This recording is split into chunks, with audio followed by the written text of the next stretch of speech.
अस्मद्गुरुसमारम्भां यतिशेखरमध्यमाम् லக்ஷ்மீவல்லபபர்யந்தாம் வந்தே குருபரம்பராம்.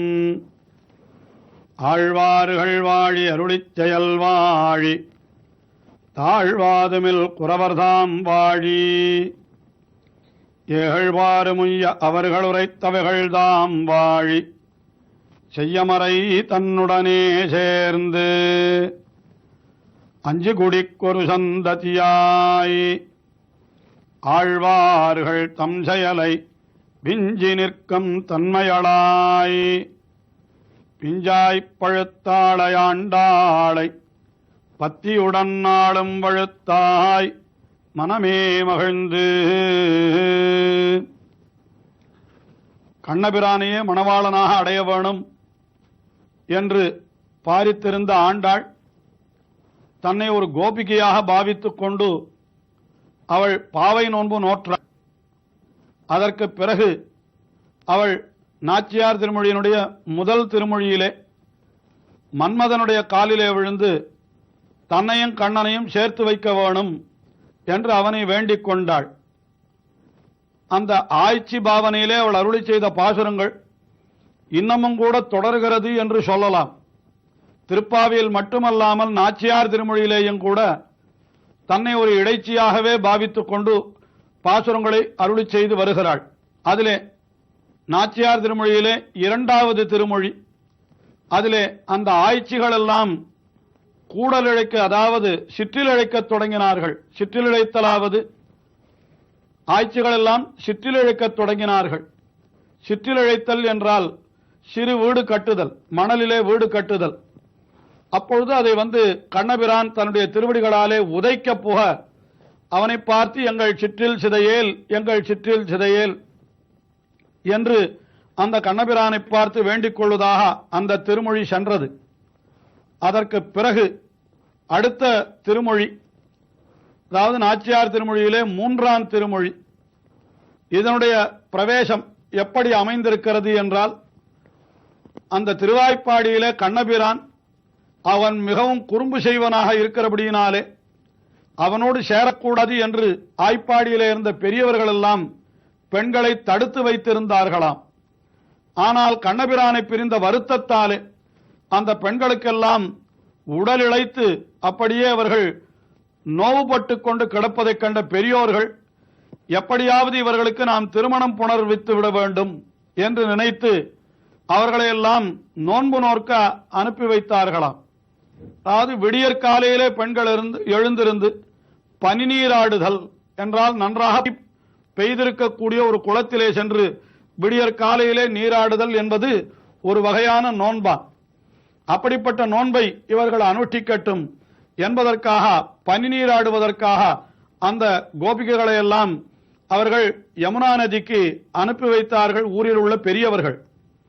கண்ணபிரான் இந்த பெண்கள் எங்கே செல்லுகிறார்கள், என்ன செய்கிறார்கள் என்று அதையே பார்த்து கொண்டிருந்தவன் ஆகையினாலே அவனும் அவர்களை பின்தொடர்ந்து சென்றான். இந்த கோபிகைகள் கண்ணபிரான் வந்தால் அவன் ஏதாவது குறும்பு செய்வான் என்று அறிந்து கொண்டு ஆகையினாலே என்ன செய்தார்கள், கண்ணபிரானுக்கு தெரியாததொரு பொய்கையாம், அதாவது இவர்கள் தினந்தோறும் நீராடுகிற பொய்கை என்றால் அது கண்ணபிரானுக்கு நன்றாக தெரிந்துதானே இருக்கும்.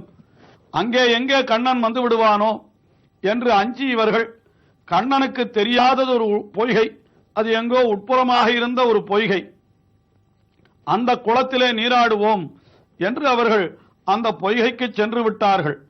ஆனால் இவர்களை பின்தொடர்ந்து வந்த கண்ணபிரான் அந்த பொய்கைக்கே வந்தான். இவர்கள் தங்களுடைய ஆடைகளை எல்லாம் கரையிலே கழற்றி வைத்திருந்தார்கள் அல்லவா, அந்த ஆடைகளை அவன் கவர்ந்து கொண்டு விட்டான்.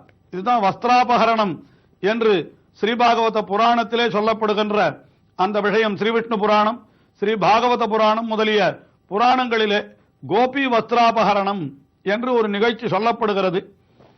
அதைத்தான் மூன்றாம் திருமொழியிலே ஆண்டாள் அனுகரிக்கிறாள். அந்த கோபிகைகள் எல்லாம் கண்ணபிரானிடத்திலே நீர்நிலையிலேயே நின்று கொண்டு எங்களுடைய வஸ்திரத்தை நீ கொடுத்து விடு, எங்களுடைய துணிகளை நீ கொடுத்து விடு என்று அவனை வணங்கி கேட்டுக் கொள்ளுகிறார்கள் அல்லவா.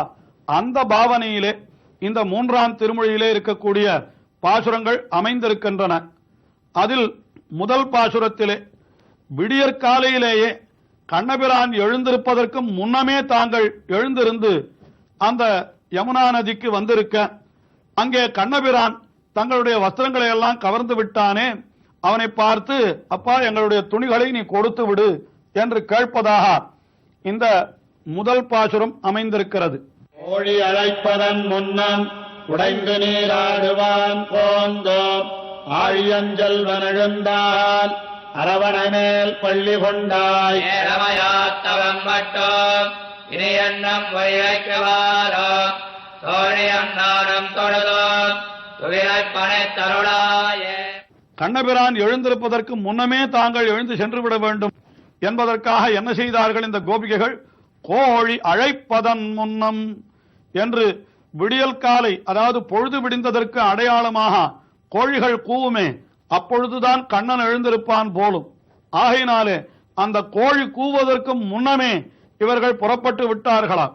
இவர்கள் கண்ணபிரானை பார்த்து சொல்லுகிறார்கள், நீ எழுந்திருப்பதற்கு முன்னமே வர வேண்டும் என்றுதானே நாங்கள் எல்லோரும் கோழி அழைப்பதன் முன்னம் எழுந்திருந்து வந்தோம் என்று சொன்னார்களாம். உடனே எதற்காக வந்தீர்கள்? கண்ணன் கேட்கிறான். குடைந்து நீராடுவான் போந்தோம் என்று நன்றாக படிந்து குடைந்து இந்த நீர்நிலையிலே நீராடுவதற்காக நாங்கள் வந்தோம் என்று சொன்னார்களாம். உடனே கண்ணன், அப்படியானால் அதை செய்வதுதானே, நீங்கள் நீராடுங்கள், அதை நானும் வேடிக்கை பார்க்கிறேன் என்று கண்ணன் சொன்னானா. உடனே அவர்கள் சொல்லுகிறார்கள், அப்பா இனிமேல் எப்படி நீராடுவது? ஆழியம் செல்வன் எழுந்தான். ஆழியம் செல்வன் எழுந்தான் என்றால் ஆழியன் என்னால் அவன்தான் சூரியன். சூரியன் எழுந்து விட்டான். சூரியன் உதிப்பதற்கு முன்னமே நாங்கள் படிந்து குடைந்து நீராட வேண்டுமே தவிர, சூரியன் உதித்த பிற்பாடு நாங்கள் நீராடினால் நல்ல வெளிச்சத்திலே எல்லோருக்கும் தெரிந்து விடுமே. ஆகையினாலே நாங்கள் இனிமேல் நீராட முடியாது. நீராட்டம் என்னால் அது சூரியோதயத்திற்கு முன்னாலே போய் நீராட வேண்டியது நதிகளிலே. ஆகையினாலே நாங்கள் அப்படி பனி நீராடுவதற்காக வந்திருக்கிறோம். ஆழியம் செல்வன் எழுந்தான் என்றால் இந்த பாழும் சூரியனும் வந்து விட்டானே, இனிமேல் நாங்கள் எப்படி நீராடுவது என்று சொன்னார்களாம். உடனே கண்ணன், நீங்கள் நான் வரமாட்டேன் என்று எதை நினைத்து நீங்கள் உறுதி கொண்டிருந்தீர்கள் என்று கேட்க, அரவணமேல் பள்ளி கொண்டாய் என்று திருவனந்தாழ்மான் மேலே சயனித்திருப்பவன் அல்லவா நீ? அது எப்படிப்பட்ட படுக்கை என்றால் உறக்கமே வராதவர்களையும் கூட உறங்கச் செய்யும் படுக்கையாம் அந்த ஆதிசேஷன் என்கிற படுக்கை. அப்படிப்பட்ட படுக்கையிலே சயனித்திருக்கிற நீ எங்கே எழுந்திருக்க போகிறாய் என்றுதான் நாங்கள் நினைத்து விட்டோம். ஆனால் நீ எங்களிடத்தில் இருக்கிற அன்பு காரணமாக அந்த படுக்கையையும் உதறிவிட்டு நாங்கள் இருக்கிற இடத்திற்கு நீ வந்து விட்டாயே. வந்து நீ என்ன செய்தாய்? எங்களுடைய துகில்களை எல்லாம் பறித்து கொண்டு சென்று விட்டாய். இதனால் எங்களுக்கு என்ன ஏற்பட்டது என்றால், ஏழமை ஆத்தவும் பட்டோம். ஏழமை என்னால் எளிவரவு, அதாவது அவமானம் என்று சொல்லுகிறோமே, அது போன்ற ஒரு இழிந்த நிலை, அதை நாங்கள் ஆத்தவும் பட்டு விட்டோம், மிகவும் பட்டு விட்டோம். நாங்கள் இப்படி விடியற் காலையிலே நீராடுகின்ற பொழுது ஒரு புருஷன் வந்து எங்களை பார்ப்பது என்பதே எங்களுக்கு மிகவும் அவமானகரமானது. அதற்கும் மேலே எங்களுடைய வஸ்திரங்களையும் நீ கவர்ந்து கொண்டு விட்டாய் என்றால் நாங்கள் எப்படி எழுந்து ஊருக்குள்ளே செல்வது? ஆகையினாலே ஏழமை ஆத்தவும் பட்டோம் என்று சொன்னார்களாம்.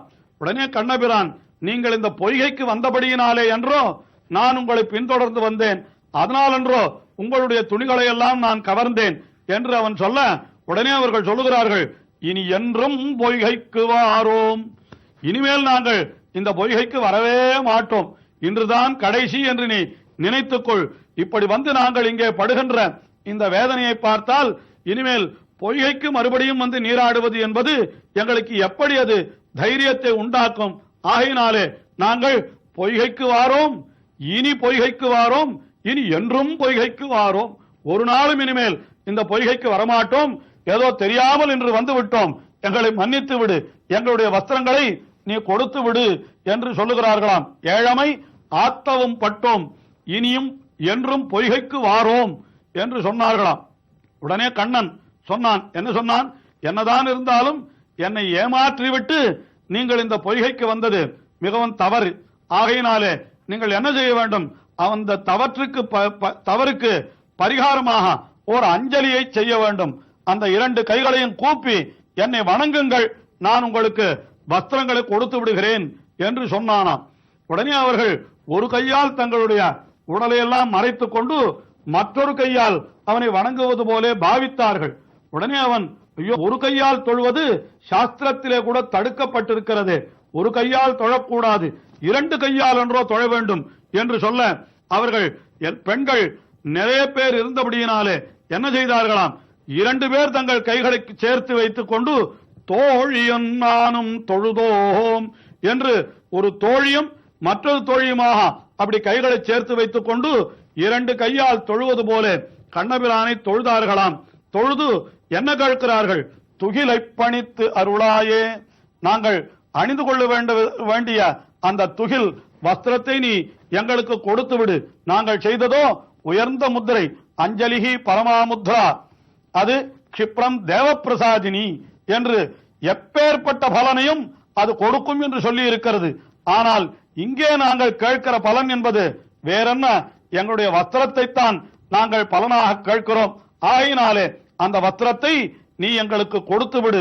ஏதோ நீ இதனால்தான் நீ எழுந்திருப்பதற்கு முன்னமே வர வேண்டும் என்று நாங்கள் நீ அறியாத பொய்கைக்கு வந்தோம்.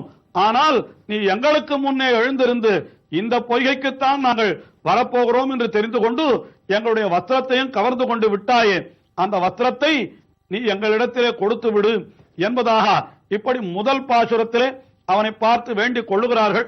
இதே அனுபவம் மேலும் தொடர்கிறது. தொடர்ந்து அனுபவிப்போம்.